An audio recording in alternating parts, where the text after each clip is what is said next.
चलो वही स्टार्ट करते हैं, है ना। ये देखो, हम पढ़ रहे थे रेजिस्टिविटी के बारे में। किसके बारे में? रेजिस्टिविटी, रेजिस्टिविटी रो, है ना। तो हम डिस्कस करते हैं रेजिस्टिविटी, रेजिस्टिविटी ऑफ कंडक्टर के बारे में हम डिस्कस करते हैं। Resistivity of conductor rho, of conductor with temperature, resistivity of conductor with temperature, resistivity of conductor increases with temperature। जैसे जैसे हम टेम्परेचर बढ़ाते हैं रेजिस्टिविटी रो भी बढ़ जाती है और कंडक्टिविटी घट जाती है। क्लियर है क्या बात? इस तरीके से तो ध्यान से देखो,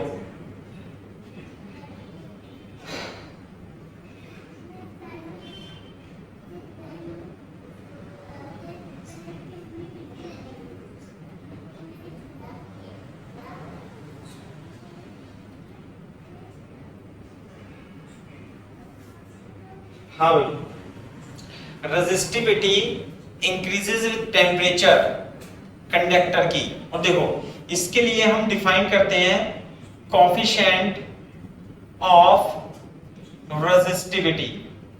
इंपॉर्टेंट पॉइंट लिखा रहा हूं मैं, कोफिशिएंट ऑफ रेजिस्टिविटी, इसे हम अल्फा से रिप्रेजेंट करते हैं।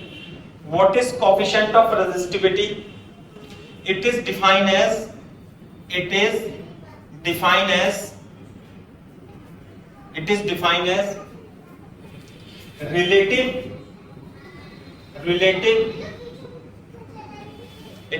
as relative change in resistivity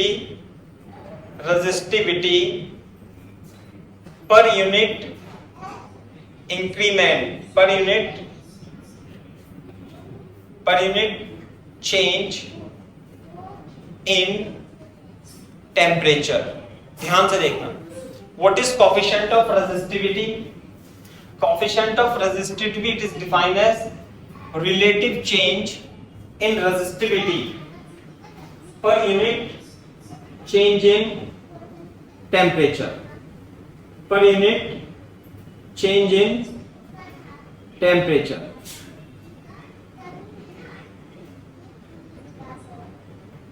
पर यूनिट चेंज इन टेम्परेचर। कहने का मतलब, बोर्ड पे देखो कि alpha is equal to relative change, ये रिलेटिव चेंज होता है कैसे? Delta rho upon per unit temperature, ऐसे बोलते हैं रेजिस्टिविटी को, है ना। कोफिशिएंट ऑफ रेजिस्टिविटी, अल्फा क्या है? कोफिशिएंट ऑफ रेजिस्टिविटी, और ऐसे लिखा जा सकता है इसे delta rho upon rho into delta T. Simple language में बोर्ड पे देखो, it can be written as d rho upon rho into dt। This is defined as relative change in the resistivity. जैसे आप टेम्परेचर बढ़ाओगे रेजिस्टिविटी बढ़ जाएगी। कैसे? Board पे देखो, रफ में लिखना है इधर, रफ में टेम्परेचर T1 पर रेजिस्टिविटी कितनी थी? ρ1। टेम्परेचर T2 पर रेजिस्टिविटी कितनी हो जाएगी? T2। टेम्परेचर चेंज कितना हुआ? Delta T। रेजिस्टिविटी चेंज कितनी हुई? Delta rho. तो वो कह रहा है कि इनिशियल कितनी थी? रो, मान लेते हैं रो, तो रिलेटिव चेंज क्या होगा? रो डेल्टा रो अपॉन रो पर unit temperature. 1 degree centigrade temperature बढ़ाने पर कितना रेजिस्टिविटी में रिलेटिव चेंज होता है, उसे कोफिशिएंट ऑफ रेजिस्टिविटी कहते हैं। आई बात समझ में? Coefficient of resistivity is defined as relative change in resistivity per unit change in temperature. लिख लो, alpha is equal to d rho upon rho into dt। ये बात है, सही है। This is called the coefficient of resistivity.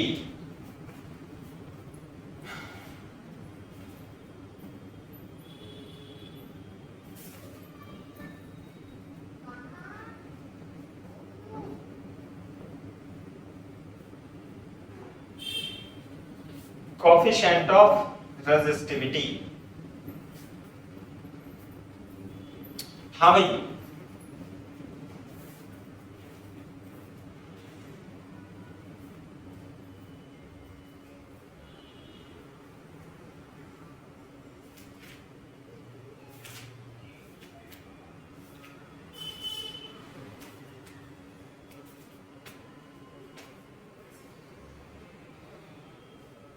Coefficient of resistivity. Very good. देखो इधर मेरे को आप यूनिट बता सकते हो, unit of alpha, coefficient of resistivity का, है ना, इसे टेम्परेचर कोफिशिएंट, सॉरी यहां पे एक शब्द लिख लेना, टेम्परेचर कोफिशिएंट ऑफ रेजिस्टिविटी, ऐसे भी लिख सकते हैं। Unit of alpha delta rho upon row cut गया और यहां पे आएगा डेल्टा टी पर डिग्री इज पर केल्विन, दिया 1 अपॉन केल्विन और 1 अपॉन डिग्री सेल्सियस। अल्फा की यूनिट ये होती है, समझे, अल्फा की यूनिट ये होती है।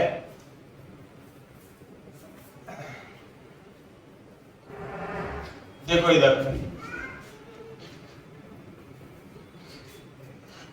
अगर जो आप इसे देखोगे, it can be written as alpha into delta T is equal to d rho upon rho, यानी कि ये डिफरेंशियल इक्वेशन बन गई।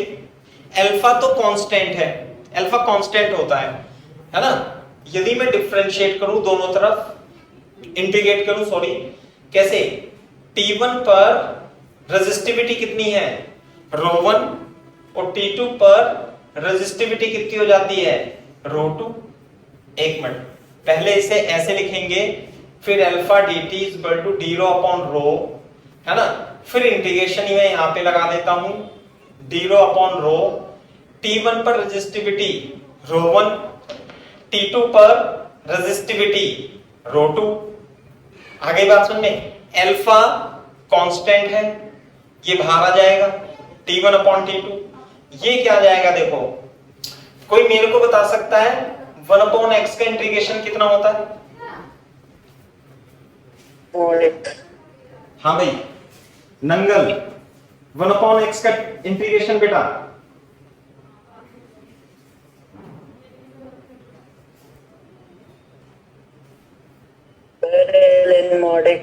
ln mod x। Very good.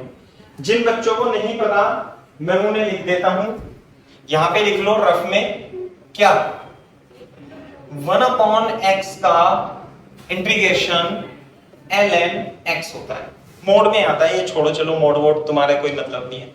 1 upon x का इंटीग्रेशन क्या होगा बेटा, ln x होता है। ध्यान से देखो, 1 अपॉन x यहां पे क्या है, ये है 1 अपॉन रो इंटू डी रो, तो 1 अपॉन रो का इंटीग्रेशन क्या होगा, ln रो, सही है। और लिमिट कहां से कहां तक है, ρ1 से ρ2 तक, तो लिमिट है ρ1 से ρ2 तक। मेरे ख्याल से ये चीज आपको समझ में आनी चाहिए। दूसरा, dx का इंटीग्रेशन रफ में लिख लेना बेटा, कोई बता सकता है dx का इंटीग्रेशन कितना होता है, यानी 1 का इंटीग्रेशन, dx का इंटीग्रेशन होता है x, हाँ, और ये dt है बेटे, dt का इंटीग्रेशन क्या होगा, t, dt का इंटीग्रेशन t, और ये तो अल्फा है ही सही। लिमिट कहां से कहां तक, t1 से t2 तक, इसमें लिमिट कहां से कहां तक, ρ1 से ρ2 तक। आगे क्या बात समझ में, बोर्ड पे देखो, इधर इसमें रख देंगे हम पहले अपर लिमिट, फिर लोअर लिमिट माइनस चिन्ह लगा के, इसी तरीके से इसमें अपर लिमिट माइनस चिन्ह लगा करके लोअर लिमिट। ये हो गई बात, क्लियर है क्या बात। अब ये हो जाएगा अल्फा इंटू डेल्टा टी, ये हो जाएगा ln ρ2 अपॉन ρ1। क्यों, क्योंकि रफ में लिख लेना आप कि ये ln a minus ln b का formula ln a upon ln b होता है। ln a minus ln b का formula ln a upon b, ये जो माइनस में होता है ये डिवाइड में आ जाता है, और ln a plus ln b का formula ln a into b होता है। ये ध्यान रखना फॉर्मूला ये लगाया मैंने, इसमें पहले रो टू रखा है माइनस लगा करके रो वन, और रो टू अपॉन रो वन आ गया। कॉपी करो, रफ का भी कॉपी करो और साइड में भी कॉपी करो। पर वो थोड़ी सी नीचे की स्क्रीन में दिख रही है। अच्छा, वो थोड़ा कैमरा चलो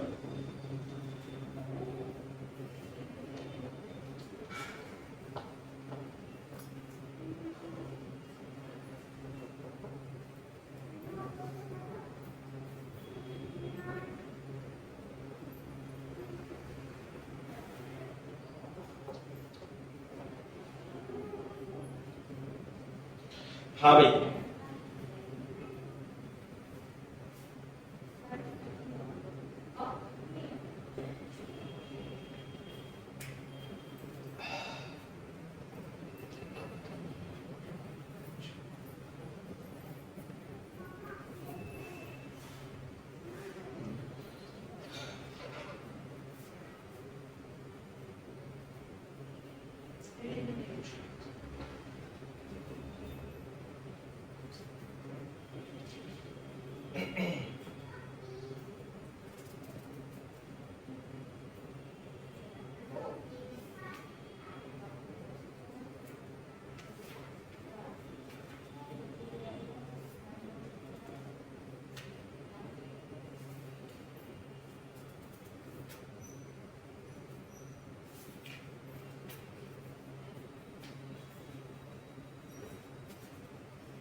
कॉपी कर लो तो बता देना भाई। Done sir. Very good. Board पे देखो इधर, इसे हम क्या लिख सकते हैं, थोड़ा सा मैथ्स लगाना पड़ेगा इसमें, है ना। मैं इधर लिख देता हूं,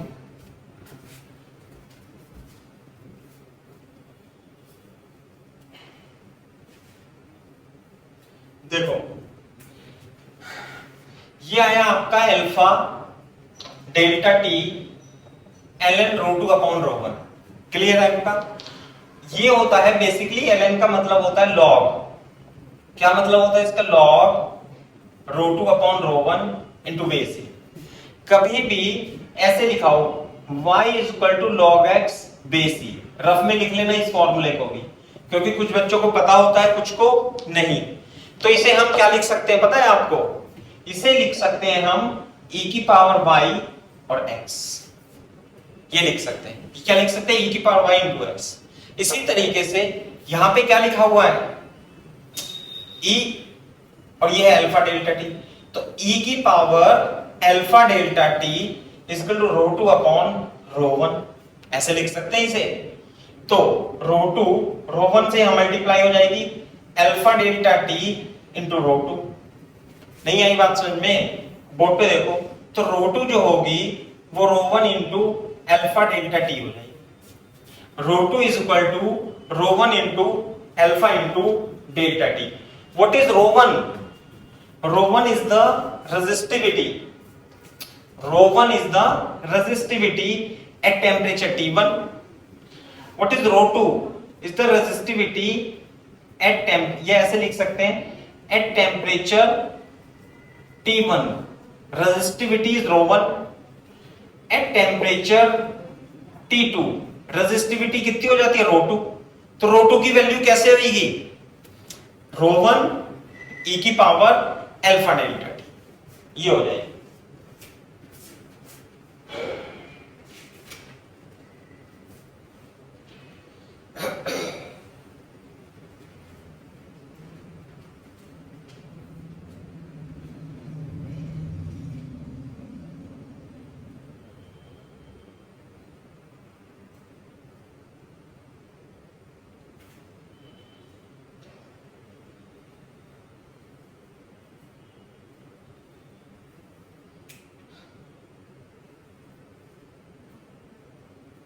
सही है क्या बात?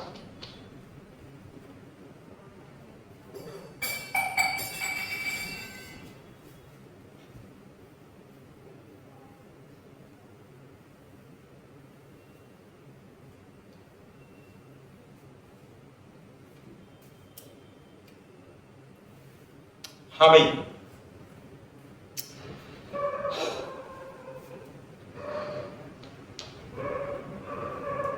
मान लेते हैं रो वन, इनिशियली रो वन कितनी थी? रो नोट थी, और टेम्परेचर पर डेंसिटी कितनी हो जाती है? रो हो जाती है। तो एंड डेल्टा टी क्या है? Change in temperature. बिल्कुल सही बात है। तो कैसे लिख सकते हैं हम और सुंदर तरीके से इसे? पहले रो नोट थी, डेल्टा टी टेम्परेचर बढ़ गया, e की पावर अल्फा डेल्टा टी, और ये क्या हो जाएगा? It is equal to rho. तो रो इज ए फंक्शन ऑफ, है ना, rho into rho naught e की पावर अल्फा डेल्टा टी, ऐसे हो जाएगा। दूसरी बात सुनो ध्यान से, रेजिस्टिविटी टेम्परेचर बढ़ने के साथ साथ बढ़ती है। बोर्ड पे देखो, कोई मेरे को e की पावर x का ग्राफ बता सकता है? किस तरीके से होता है e की पावर x का ग्राफ? बता सकता है भाई e की पावर x का ग्राफ? इंक्रीजिंग होता है, एक्सपोनेंशियली इंक्रीजिंग। e की पावर x का ग्राफ एक्सपोनेंशियली इंक्रीजिंग होता है, ये रहा, है ना। इसे रफ में लिख लेना यहाँ पे, है ना, रफ में लिखना, e की पावर x का ग्राफ इस तरीके से होता है, एक्सपोनेंशियली इंक्रीजिंग, ऐसा होता है ना, एक्सपोनेंशियली इंक्रीजिंग। और e की पावर माइनस x का एक्सपोनेंशियली डिक्रीजिंग होता है। तो ये देखो, तो इस प्रकार से आप इसे देख सकते हो। देखो, रो जो है टेम्परेचर के साथ बढ़ रही है इस तरीके से, अल्फा टी की तरीके से, है ना। टेम्परेचर चेंज करें, यदि हम टेम्परेचर बढ़ाएं ऐसे टी और रो टी के बीच में ग्राफ खींचें, तो कैसे ग्राफ आएगा भाई? ये आएगा। This is the variation of, this is the variation of variation of resistivity of conductor with temperature। Resistivity temperature के साथ एक्सपोनेंशियली इंक्रीजिंग करती है, exponential increasing function.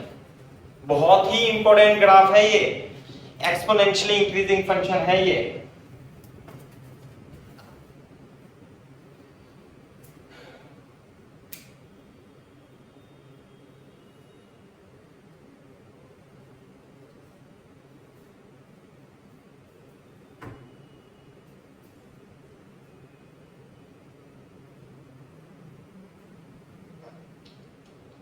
Variation of resistivity with temperature।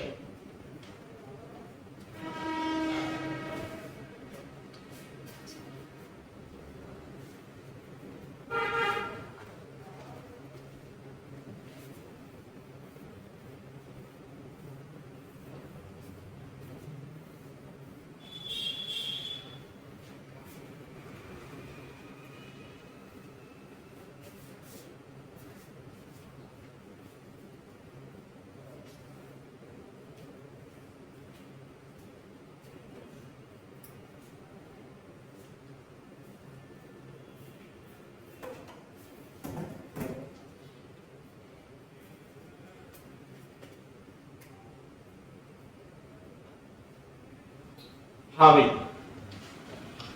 बताओ।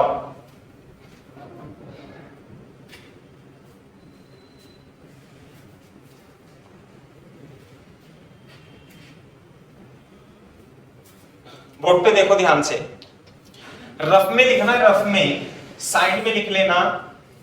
क्या मेरे को अब e की पावर x का एक्सपेंशन, जिन बच्चों को नहीं पता उन्हें बता रहा हूं, मैथ्स वालों को तो पता होता है, मेडिकल वालों को नहीं पता होता है। ये होता है 1 plus x upon factorial 1 x square upon factorial 2, ऐसे ऐसे करके होता है। सही है। तो हम आगे तक की टर्म नहीं जाएंगे, हम e की पावर x को 1 प्लस एक्स लिख लेंगे ऐसे, प्लस एक्स स्क्वायर बाई 2 ऐसे ऐसे करके लिख सकते हैं, लिख लेंगे ना। बोर्ड पे देखो ध्यान से। तो हम क्या करेंगे, इन टर्म्स को नेग्लेक्ट कर देंगे, इन टर्म्स को क्या कर देंगे, नेग्लेक्ट कर देंगे, बाकी की टर्म को। तो e की पावर x को, e की पावर x को क्या लिखेंगे, 1 प्लस एक्स, यदि x बहुत छोटा है ऐसे करके। क्लियर है के बात? देखो बोर्ड पे देखो, ये जो रेजिस्टिविटी है, रेजिस्टिविटी ये तो रफ में लिखना। दूसरी बात, जो रेजिस्टिविटी है रो नॉट e की पावर अल्फा डेल्टा t, तो कब होता है ये, if x is very small, है ना, x is very very less than 1 की तुलना में यदि x बहुत छोटा है तो इसकी जो हायर ऑर्डर पावर होती हैं उसे हम छोड़ देते हैं। तो क्या लिख सकते हैं हम इसे, 1 प्लस एक्स लिख सकते हैं, है ना। तो देखो, इफ टेम्परेचर डिफरेंस या temperature change is very small temperature के लिए हम इसे e की पावर x को 1 प्लस एक्स की जगह यहां पे क्या है, x की जगह अल्फा टी है, अल्फा इंटू डेल्टा टी, ये लिख देंगे। So this is the variation of resistivity when temperature change is very small. This is the variation of resistivity जब टेम्परेचर चेंज इज हाई। दो फॉर्मूले हैं हमारे पास। यदि टेम्परेचर चेंज बहुत छोटा है तो आप इस फॉर्मूले को यूज करेंगे रेजिस्टिविटी चेंज निकालने के लिए, और यदि टेम्परेचर चेंज हाई है तो आप इसे जाएंगे। आगे बात समझे, ये देखो, यदि टेम्परेचर चेंज बहुत छोटा होता है तो बोर्ड पे देखो, टेम्परेचर चेंज बहुत छोटा होता है तो यहां पे जो वेरिएशन होता है रेजिस्टिविटी का टेम्परेचर के साथ वो लीनियरली होता है। ऐसे ये लीनियर बन गए ना, mx + c, ऐसे लीनियरली होता है। देख सकते हो आप यहां, जब टेम्परेचर चेंज, डेल्टा टी भी लिख लो इसे चाहे, जब टेम्परेचर चेंज बहुत छोटा है तो यहां पर तो ये आप इसे अप्रोक्सीमेशन से लीनियर फंक्शन के रूप में जान सकते हो। लेकिन अगर जो टेम्परेचर चेंज बड़ा है तो ये एक्सपोनेंशियली, यहां पे तो ये लगभग लीनियरली वेरी करता है जब छोटा टेम्परेचर होता है। लेकिन यदि टेम्परेचर चेंज बड़ा है तो एक्सपोनेंशियली इंक्रीज करता है। बहुत इंपॉर्टेंट पॉइंट है ये, बहुत कम किताबों में और टीचर्स आपको बताएंगे पॉइंट, ध्यान से सुन लो। यही फॉर्मूला आपको मिलेगा मोस्टली किताबों में। ये जो फॉर्मूला है ये टेम्परेचर स्मॉल चेंज के लिए है, यानी कि यहां के लिए। अगर जो टेम्परेचर चेंज बड़ा है तो आप इस फॉर्मूले को लगाएंगे, और यदि छोटा है तो ये लगाएंगे। है, मैं सवाल भी कराऊंगा, ये है ना, छोटे के लिए डेल्टा टी स्मॉल, और अगर जो बड़ा है तो इसे लगाएंगे। कॉपी कर लो तेजी से।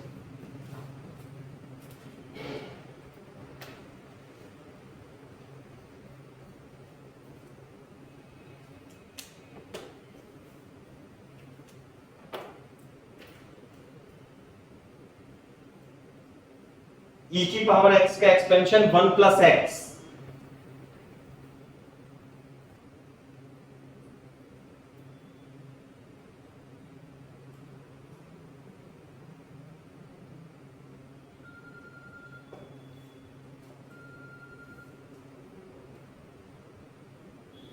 हेलो हेलो, नमस्कार जी।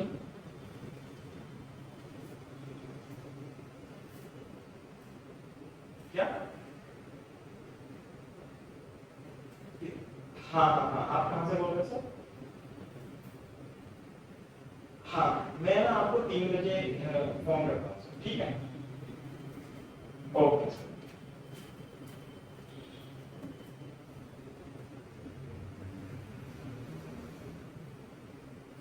अरे बात समझ में आई बच्चों?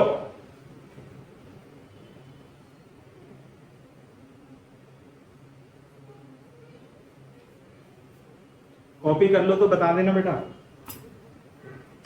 Done sir. चलो ये बात तो बिल्कुल सही है। अब मैं तुम्हें इसका वेरिफिकेशन करने के लिए एक सवाल भी देता हूं, तभी आपको समझ में आएगी बात। क्लियर है क्या बात? जैसे मैं यहां से साफ कर देता हूं, चलो साफ ही कर देता हूं, वो तो लिख ही दिया मैंने, है ना। क्वेश्चन लिख लो, लिखो एग्जाम्पल। पहला एग्जाम्पल लिखेंगे हम, एग्जाम्पल 1 इसमें for a conducting wire,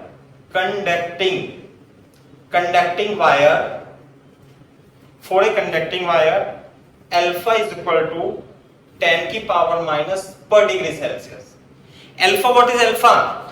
coefficient of temperature coefficient of resistivity. English में बोल दिया है मैंने, टेम्परेचर कोफिशिएंट रेजिस्टिविटी दे रखा है, and at T1 25 degree Celsius, at T1 25 degree Celsius resistance of wire is 4 ohm. Find the resistance of wire at 30 degree Celsius. 30 degree Celsius. 30 degree Celsius. बताओ बेटा, 30 डिग्री सेल्सियस। तो आप एक minute थोड़ा सा चेंज करना पड़ेगा मेरे को, मतलब इससे पहले थोड़ा सा मेरे को एक चीज और बतानी पड़ेगी। सवाल मैंने करा दिया बेटा, इससे पहले सॉल्यूशन के लिए यहां जगह छोड़ देना, यहां पे है ना, यहां पे बना के एक पॉइंट लिखो, तभी आप कर पाओगे इसे। पहले क्वेश्चन कॉपी कर लो, यहां पे एक पॉइंट लिख लेना, थोड़ी सी जगह छोड़ देना।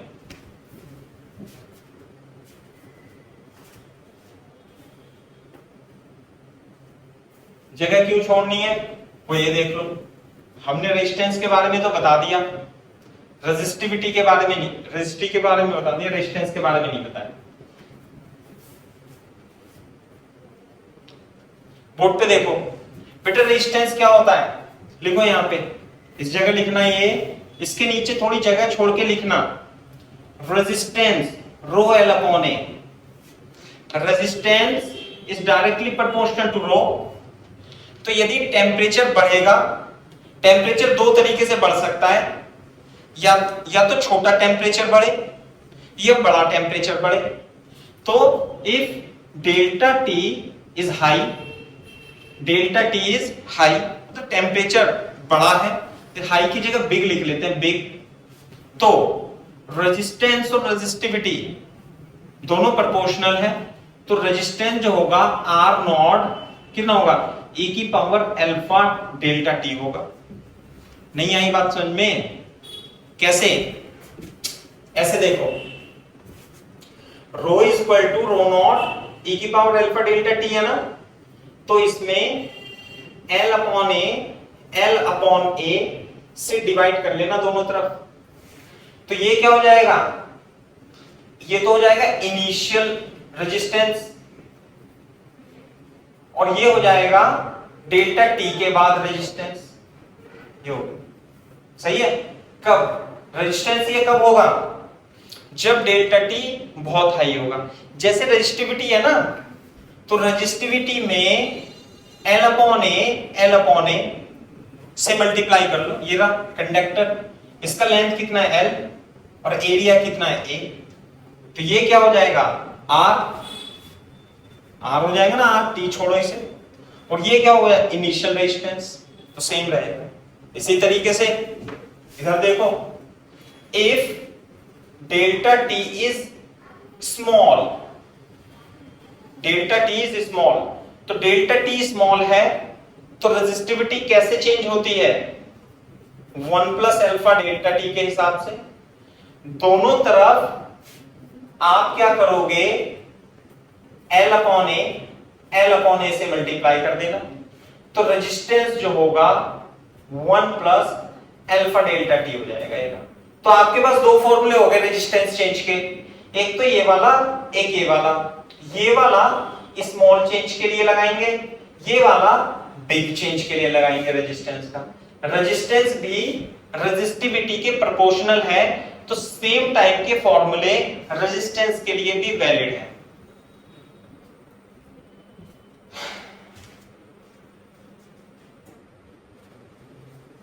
फिर 4.2 ओम। 4 पाई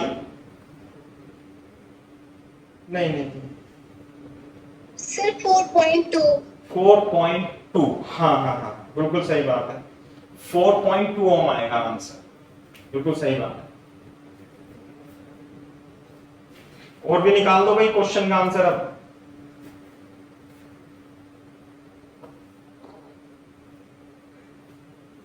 क्या नाम बेटा आपका, क्या नाम है बताओ? रिया? कीर्ति। कीर्ति, कीर्ति, कीर्ति, वेरी गुड। पढ़ती हो तुम बच्चे, है ना? चलो सही है, अच्छी बात है, पढ़ना भी चाहिए नहीं। चलो ये कॉपी कर लो, इसका आंसर बताओ। ये बताओ टेम्परेचर में चेंज 25 से 30 डिग्री है, तो छोटा चेंज है, ऐसे नहीं है 25 से 125 हो गया, 25 डिग्री से 100 500 डिग्री हो गया, ऐसे नहीं है।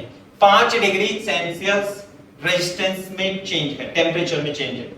तो जब रेजिस्टेंस कितना दे रखा है, इनिशियल आर नोड है 4 ओम, अल्फा की वैल्यू 10 की पावर -2 पर degree Celsius, coefficient of resistivity T1, मतलब T1 का मतलब T नोड प्रारंभिक टेम्परेचर, ये रहा ऐसे T1 है ये, और R नोट दे रखा है T2 30 डिग्री सेल्सियस, तो डेल्टा T कितना हो गया, T2 minus T1 30 minus 25 5 degree Celsius, बिल्कुल सही बात है।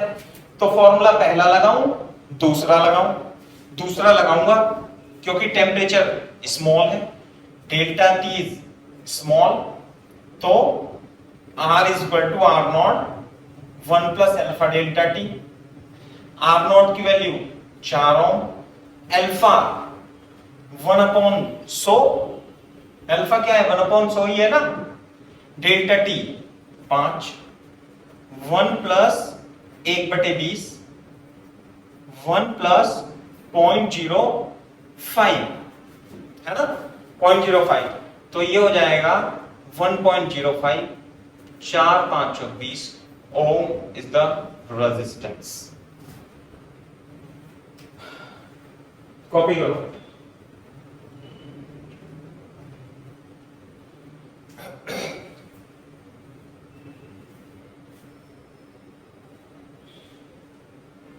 मेरे ख्याल से समझ में आना चाहिए।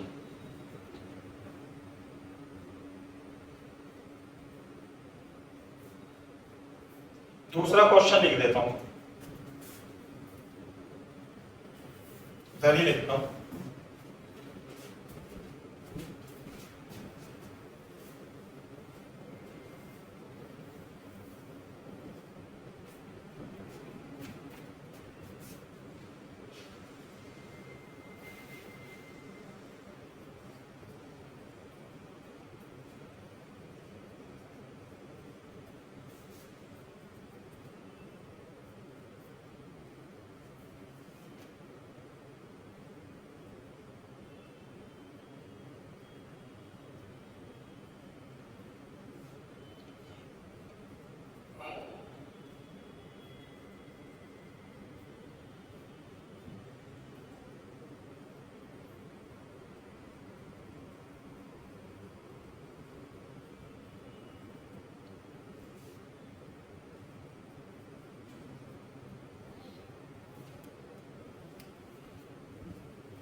हाँ भाई, बताओ आंसर।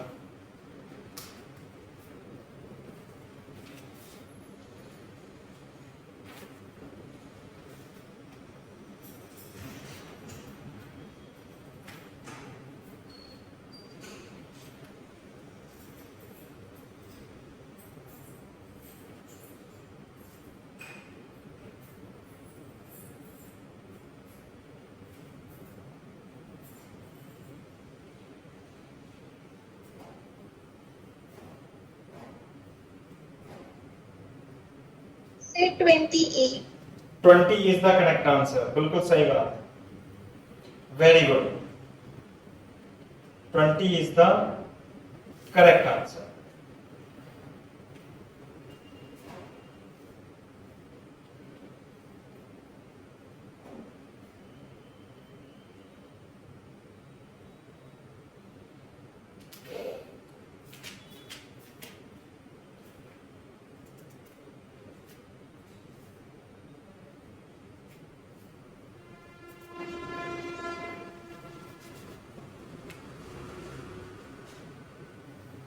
अरे हो गया बेटा?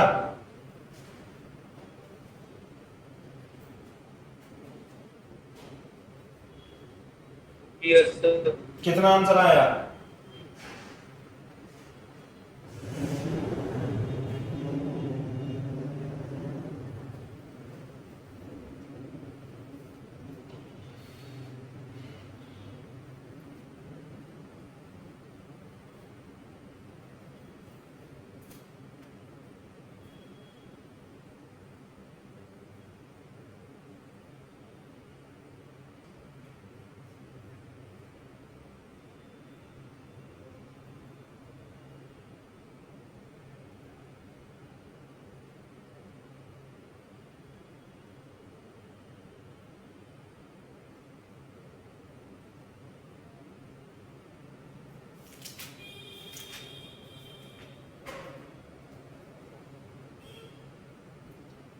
हो गया भाई?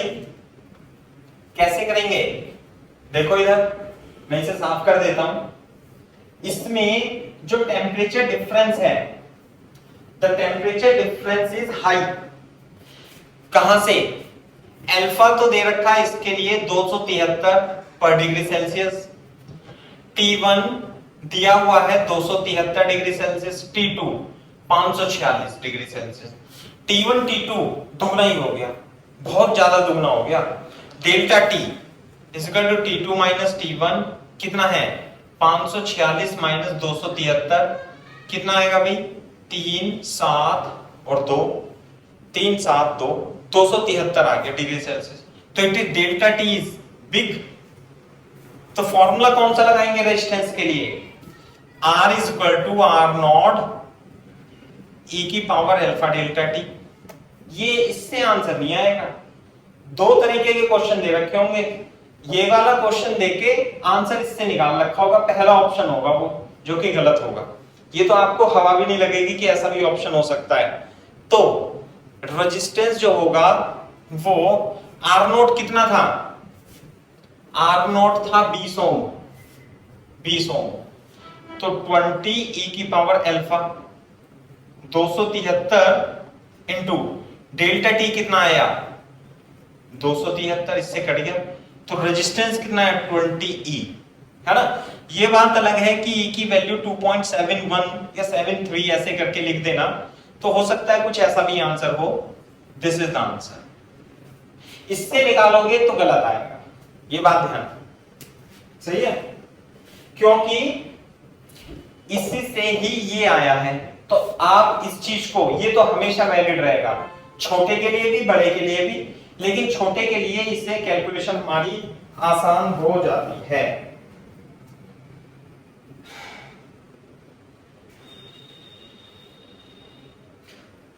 कॉपी करो।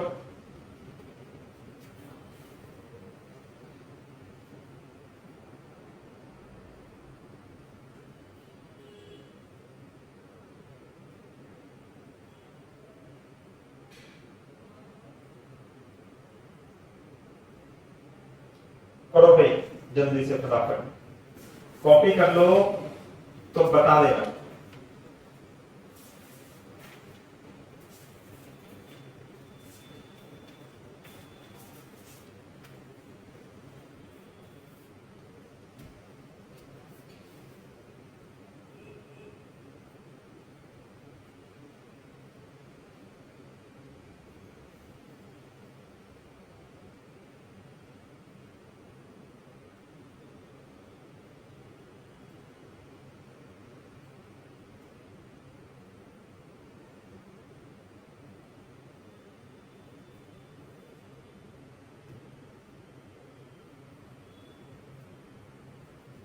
अरे हो गया बेटा कॉपी, समझ में आई बात दोनों में अंतर सॉल्व करने में? Yes sir. हाँ, तो बहुत ही इंपॉर्टेंट पॉइंट मैंने आपको बता दिया है जो कि पूछा भी जा चुका है ना। आईआईटी में पूछा जाएगा, नीट वीट में तो नहीं आया आज तक ये, लेकिन जब आएगा तो गलती करके आएंगे सब बच्चे नीट के। जेई मेंस में और जेई मेंस में भी नहीं, आईआईटी वाईआईटी में तो आ चुका है ये क्वेश्चन, है ना। टफ क्वेश्चन की श्रेणी में आता है, क्योंकि कॉन्सेप्ट तो हमारी जो किताब है एनसीईआरटी की उसमें तो केवल यही लिख दिया है R naught 1 plus alpha delta T, बाकी के बारे में बताया नहीं है। इस ग्राफ के बारे में उसने ज्यादा जिक्र नहीं किया है। ये कंडक्टर का है, किसका है? कंडक्टर का। अब ध्यान से सुनना जो आगे मैं बताने वाला हूं, है ना। जैसे कि कंडक्टर है, मटेरियल है, भाई मटेरियल की रेजिस्टिविटी, अलग मटेरियल अलग टाइप की प्रॉपर्टी। कंडक्टर के लिए तो इसी टाइप का ग्राफ कॉपर के लिए है। ये जो ग्राफ बनाया लिख लेना, ये कॉपर के लिए है। एनसीईआरटी में इवन टीचर्स को भी कंफ्यूजन रहती है कि ये सही है या ये सही है, कौन सा सही है, समझे ना। तो मैं आपको बता रहा हूं, ये कॉपर के लिए, कंडक्टर के लिए, समझ में आई बात? कंडक्टर के लिए। अब एक दूसरा वायर है जिसे हम निक्रोम कहते हैं, है ना। निक्रोम ऐसे लिख लो, variation of nichrome, nichrome, variation of nichrome. Spelling में सही लिख देता हूं, NICHROM, वेरिएशन ऑफ निक्रोम। इसकी जो रेजिस्टिविटी है, जो रेजिस्टिविटी है इसकी रो टी में variation rho is equal to rho naught 1 plus alpha delta T, ऐसे ही आता है, सीधा आता है, लीनियरली इंक्रीज करता है, इसमें कोई वो नहीं करता है। तो इस हाई टेम्परेचर भी लीनियर और लो टेम्परेचर पर भी लीनियर, जबकि कॉपर के लिए लो टेम्परेचर पर लीनियर और हाई टेम्परेचर पर एक्सपोनेंशियल। तो ये तो गंदा टाइप का हो गया फिर, मतलब लो पे कुछ और बिहेवियर, हाई पे कुछ और बिहेवियर। समझ में आई ना बात? अरे लो रखो या हाई रखो, बिहेवियर तो सेम रहना चाहिए ना। सर्किट में आपने ये लगा दिया और लो पे तो कुछ और है इसका रिजल्ट, हाई पे कुछ और रिजल्ट आ रहा है, तो सर्किट गड़बड़ा नहीं जाएगा। तो हम सर्किट में निक्रोम टाइप का मटेरियल यूज करते हैं रेजिस्टेंस बनाने के लिए, क्योंकि इसका बिहेवियर क्या होता है बेटा? लीनियर होता है। समझ में आई बात, है ना। Therefore since its behaviour is, लिख लो, since its behaviour is linear throughout temperature, for all temperature, therefore it is used to make resistances। Resistors जो बनते हैं, जो आपकी फिजिक्स की लैब में अवेलेबल होते हैं, उसमें जो रेजिस्टर्स होते हैं वो किसके होते हैं बेटा? निक्रोम के होते हैं, कॉपर ओपर के नहीं होते हैं। कॉपर वो गंदा है, नहीं।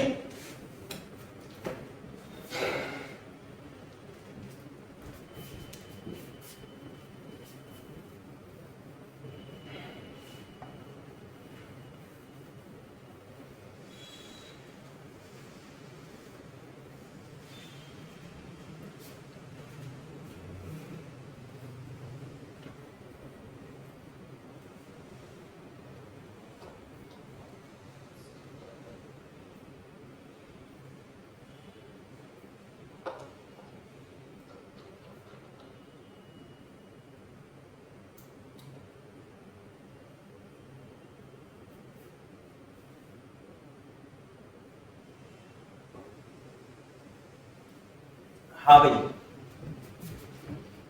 निक्रोम। दूसरा, वेरिएशन ऑफ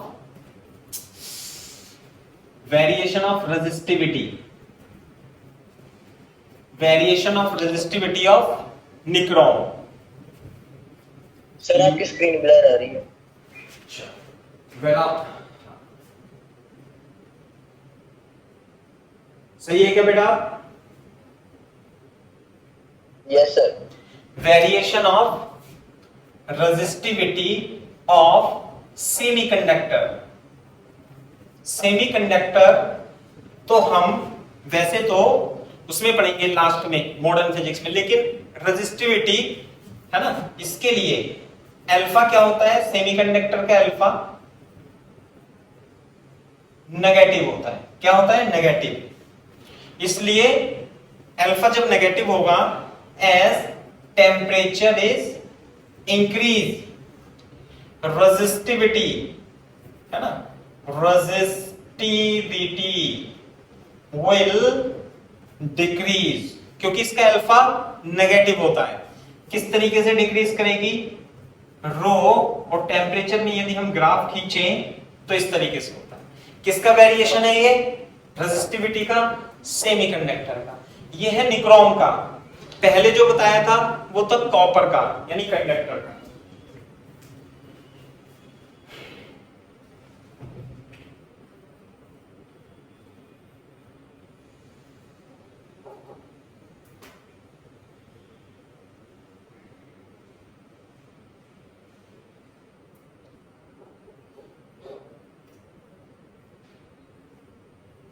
चलो भाई, काफी नॉलेज दे दी आपको मैंने, है ना। अब इसे बंद करते हैं। रेजिस्टिविटी रेजिस्टिविटी बहुत हो गई, है ना। क्वेश्चन तो आते हैं इस पे, ऐसा नहीं है। थ्योरेटिकल क्वेश्चन शीट में भी लिखे होंगे, है ना। कॉपी कर लो तेजी से।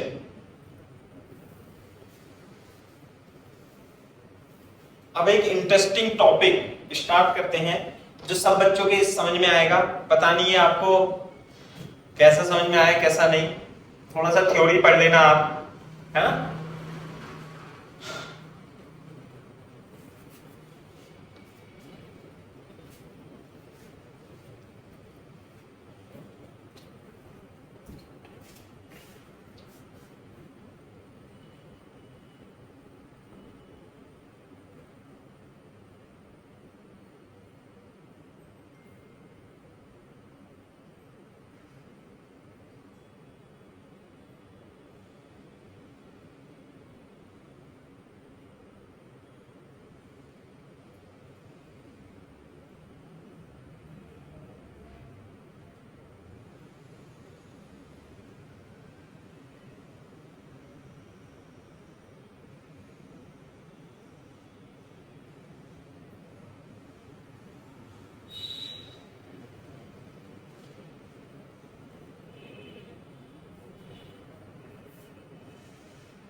हाँ भाई, हो गया।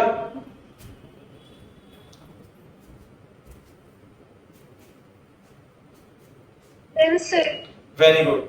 तो मैं आपसे पूछूं, यदि हम सेमीकंडक्टर का टेम्परेचर बढ़ाएंगे, सेमीकंडक्टर का टेम्परेचर बढ़ाएंगे, तो उसका रेजिस्टेंस बढ़ेगा या घटेगा, ये बताओ। इंक्रीज होगा या डिक्रीज होगा? डिक्रीज। डिक्रीज होगा। जबकि कंडक्टर में उल्टा होता है, यदि हम टेम्परेचर बढ़ाते हैं तो उसका रेजिस्टेंस और बढ़ जाता है। समझ में आई बात? ये है, टेम्परेचर बढ़ाने पर रेजिस्टेंस घट जाएगा, कंडक्टर में रेजिस्टेंस बढ़ जाता है ना। ये है। चलो अब लिखते हैं हम combination of resistor, combination of resistors. Resistors कैसे? जो ये निक्रोम के रजिस्टर्स होते हैं या मैग्नेनिन के भी बनते हैं, है ना, मैग्नेनिन और निक्रोम, ऐसे इसके रेजिस्टेंस बनते हैं। इनकी कलर कोडिंग भी होती है ना। दूसरी बात, इस रेजिस्टेंस को जो हम रिप्रेजेंट करते हैं, ऐसे रिप्रेजेंट करते हैं। What is resistance? Resistance is the obstacle in the path of current. What is resistance? Resistance is obstacle in the path of electric current. समझ में आई बात? इसके पाथ में अवरोध उत्पन्न करता है, जब ही तो इसे ऐसा ऐसा ऐसा करके बनाए। जितना ज्यादा रेजिस्टेंस होगा उतने जिग-जैग होंगे। तो कॉम्बिनेशन ऑफ रेजिस्टर्स, पहला कॉम्बिनेशन होगा सीरीज कॉम्बिनेशन। कौन सा combination? Series combination. Series combination copy करो।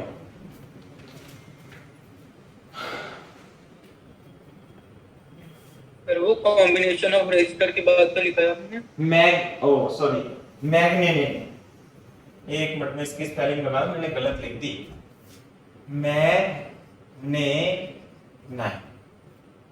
मैग्नेनाइन। अरे कांस्टेंट भी तो होता है। मैग्नेनाइन है, क्या कह रहे हो बेटा? सर मतलब ऐसी एक और कांस्टेंट। Constant constantan. हाँ, मैग्नेनाइन और कांस्टेंटन। मैग्नेनाइन प्लस कांस्टेंटन भी लिख सकते हो। कांस्टेंटन है ना। मैग्नेनाइन प्लस कांस्टेंटन की प्रॉपर्टी ये होती है कि इनके लिए जो अल्फा होता है ना वो 0 होता है। इनका रेजिस्टेंस टेम्परेचर बढ़ाने पर नहीं बढ़ता। मैग्नेनाइन और कांस्टेंटन का के लिए alpha is equal to 0। Alpha 0 होता है, इसीलिए इनका रेजिस्टेंस बनाते हैं। निक्रोम का भी बनाते हैं क्योंकि इसकी हाई रेजिस्टिविटी होती है। इतना डीप में नहीं जाना है। मैग्नेनाइन प्लस कांस्टेंटन की अल्फा 0 होती है क्योंकि इसके टेम्परेचर पर इनका प्रभाव ही नहीं पड़ता।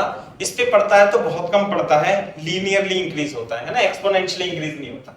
लो टेम्परेचर के लिए तो हम इसे यूज करते हैं, है ना। हाई टेम्परेचर के लिए इसे यूज कर सकते हैं, लेकिन उतना ज्यादा हमें ज्यादा डेप्थ में नहीं जाना है ना। Series combination. सीरीज कॉम्बिनेशन कैसे होगा? मान लिया 3 रजिस्टर्स है ऐसे, ये है सीरीज कॉम्बिनेशन। क्या लिखेंगे? If resistances are connected end to end as shown in figure, they are said to be in series. They are said to be in series.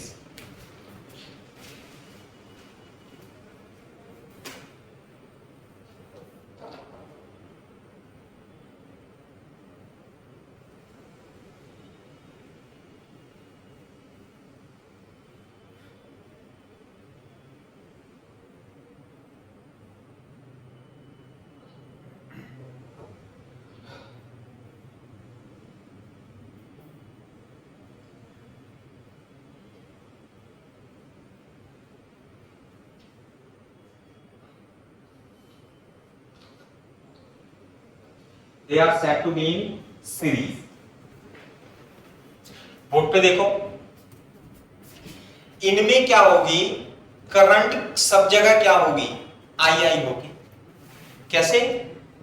Current in each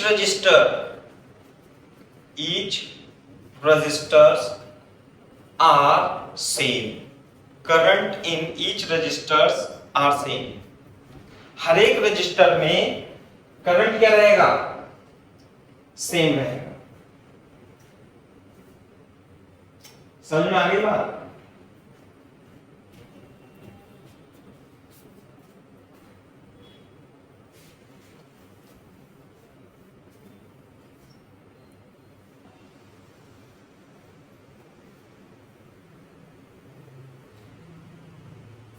हाँ भाई, equivalent resistance, equivalent resistance. देखो जरा, equivalent resistance का मतलब है कि मैं इन तीनों रेजिस्टेंसेस को ए और बी के बीच में यदि R1, R2, R3 लगा हुआ है तो मैं इसे कितने रेजिस्टेंस से रिप्लेस कर सकता हूं कि प्रभाव इसका, इफेक्ट इसका चेंज ना हो। बताओ जरा, इसे ही बोलते हैं इक्विवेलेंट रेजिस्टेंस। तो जो इक्विवेलेंट रेजिस्टेंस होता है वो R1 plus R2 plus R3 होता है। इसे हम 12th के लिए प्रूफ भी करेंगे, बोर्ड के लिए। कैसे? मान लेते हैं हम ऐसे लिखेंगे, बोर्ड में जब सीबीएसई बोर्ड में लिखा हूं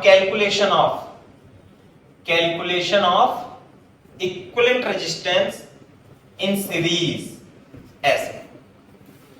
तो हम इसे एक बैटरी से कनेक्ट कर देंगे, ईएमएफ की बैटरी से। हमें ए और बी के बीच में ऐसा रेजिस्टेंस बताना है जिसका प्रभाव, जिसका इफेक्ट उतना ही हो जितना कि इन तीनों रेजिस्टेंस का मिला करके है। सही है?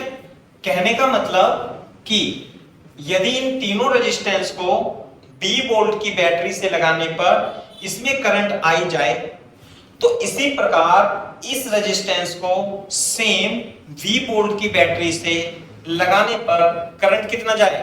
आर जाए। आ गई क्या बात समझ में? ये है। अब देखो, हमने ओम्स लॉ तो पढ़ ही रखा है। वोल्टेज डिफरेंस कितना है इसमें? V equal to I R. यदि इसके लिए लगाएं, करंट कितनी है? I, वोल्टेज कितना है? V। पोटेंशियल डिफरेंस, तो V equal to I R equivalent लिख सकता हूं क्या इसके लिए? बिल्कुल लिख सकता हूं।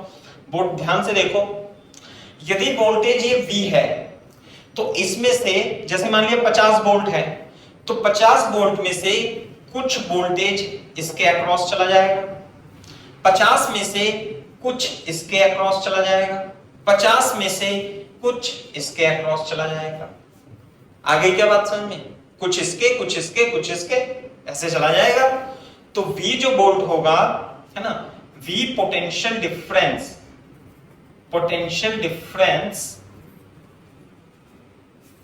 will be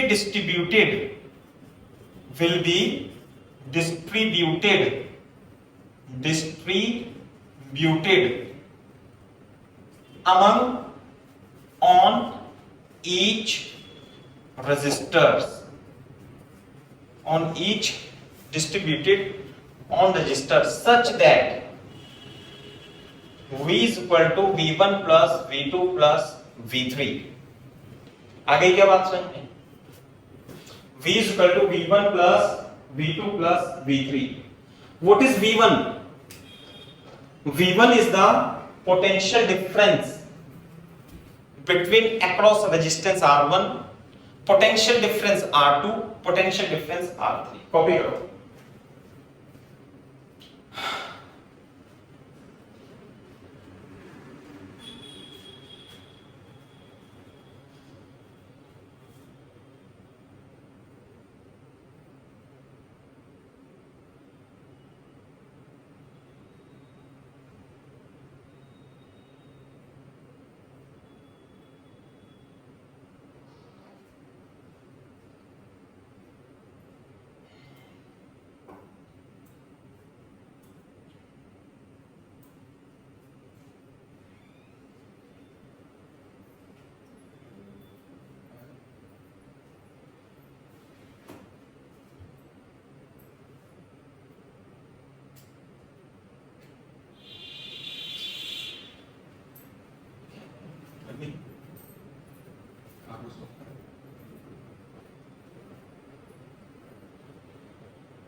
हाँ भाई देखो,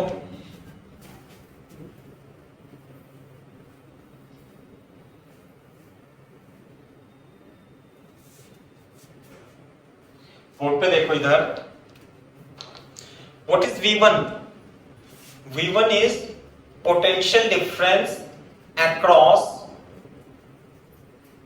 रेजिस्टेंस R1।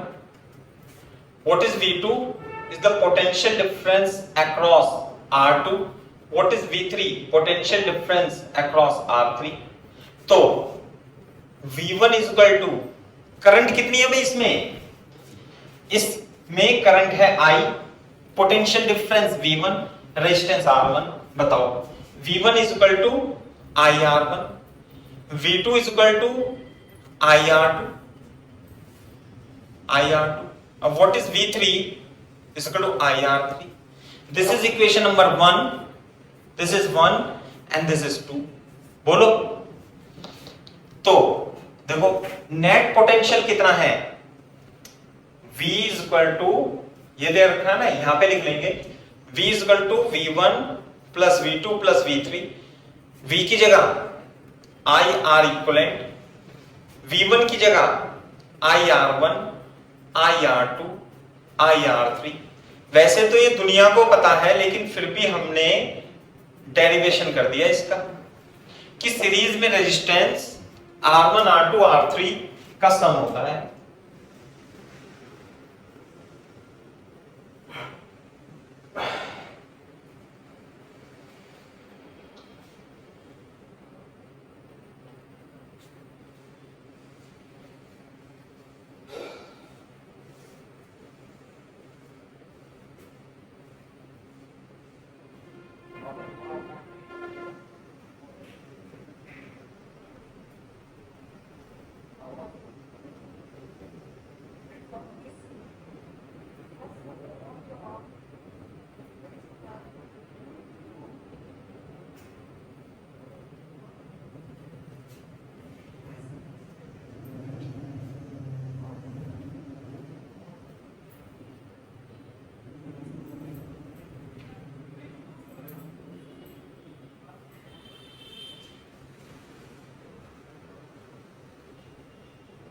Well said. हाँ भाई, देखो तो R equivalent is equal to, या आप इसे R सीरीज भी लिख सकते हो। R1 सीरीज में resistance R1 plus R2 plus R3 होते हैं, सही है। दूसरा कॉम्बिनेशन है पैरेलल कॉम्बिनेशन। दूसरा कॉम्बिनेशन क्या है भाई, पैरेलल कॉम्बिनेशन। लिखो दूसरा combination parallel combination. Parallel combination का मतलब इस तरीके कैपेसिटर बना रहा हूं मैं, रजिस्टर्स रजिस्टर्स रजिस्टर्स, है ना, ये है। ये कॉम्बिनेशन क्या कहलाता है, R1 R2 R3, A और B, ऐसे, है ना। When potential difference across each resistance is same, the combination of all the resistors are said to be in parallel. If potential difference across each resistor is same, then resistances are called in connected in parallel combination। बोलो, ये है बात, करो copy तेजी से। Parallel combination, potential difference across each resistance is same. इसके across इसके across इसके अक्रॉस पोटेंशियल डिफरेंस सेम है। कैसे सेम है मैं बता देता हूं।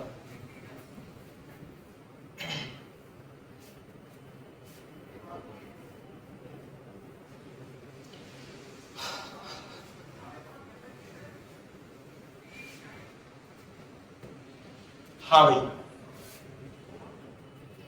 Calculation of register, calculation of equivalent resistance,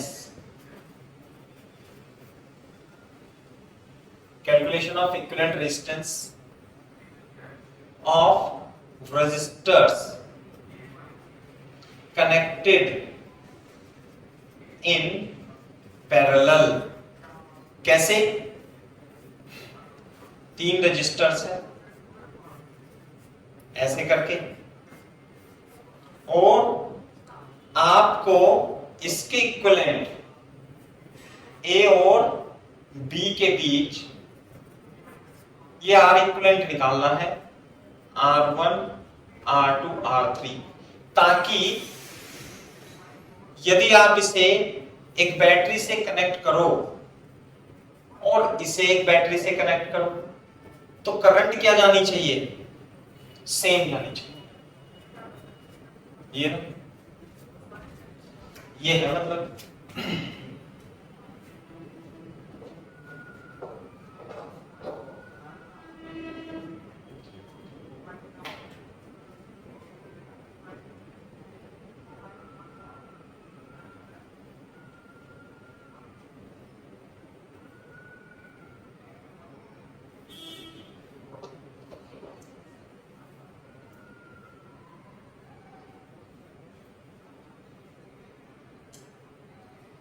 genius।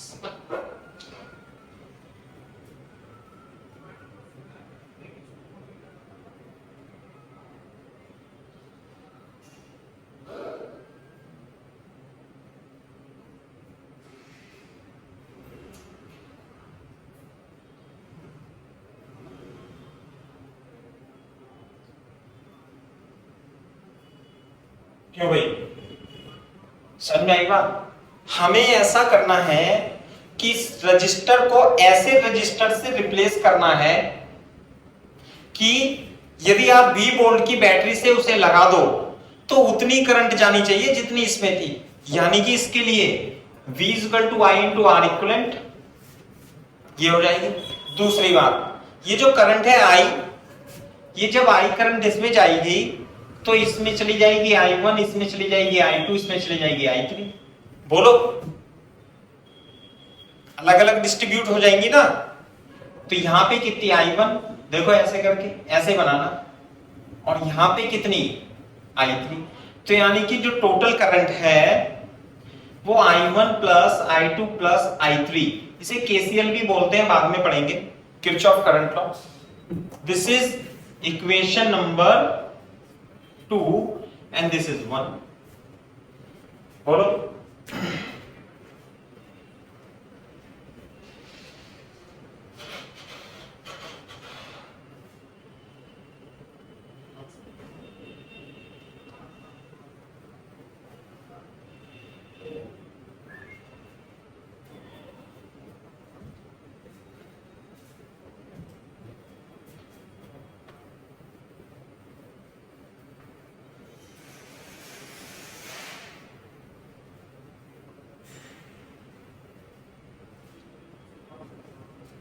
हाँ भाई, बोर्ड पे देखो, 4 रेजिस्टेंस R1, 4 रेजिस्टेंस R1, इसके अक्रॉस करंट कितनी है I1, रेजिस्टेंस इसका कितना है R1, और पोटेंशियल डिफरेंस कितना इसके अक्रॉस, ये V है, ये 0, ये V, एक तार एक पोटेंशियल, तो यहां भी V और यहां भी 0, ये 0, तो इसके अक्रॉस भी V, इसके अक्रॉस भी V और इसके अक्रॉस भी V। तो for resistance R1 V = I1 R1 implies that I1 = V upon R1। करो कॉपी, गरम हवा बहुत है यार।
हो गया बेटा कॉपी?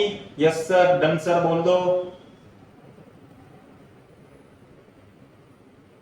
Yes sir. बाकी बच्चे बताओ बेटा, कॉपी कर लिया यहाँ तक? Yes sir. ठीक है बेटा। तो सिमिलरली फॉर रेजिस्टेंस R2 बताना जरा। V पोटेंशियल डिफरेंस तो सेम है तीनों के अक्रॉस, क्योंकि पैरेलल में है, दिख भी रहा है। I2 R2 I2 is equal to I2 is equal to V upon R2 for resistance R3, V is equal to I3 R3, I3 is equal to V upon R3 from 2. What is 2? I is equal to I1 plus I2 plus I3. Total I कितनी हो जाएगी? V upon R equivalent। तो V upon R equivalent I1 की जगह V upon R1, I2 की जगह V upon R2, V upon R3। बोलो, तो R equivalent is equal to, ये जो है रेजिस्टेंस किसमें है? पैरेलल में, है ना? सीरीज पैरेलल में रेजिस्टेंस, इक्विवेलेंट रेजिस्टेंस इतना होता है। ये हम करा भी मतलब जानते हो वैसे आप लोग, लेकिन अपने को तो कराना है इसे। ठीक है भाई।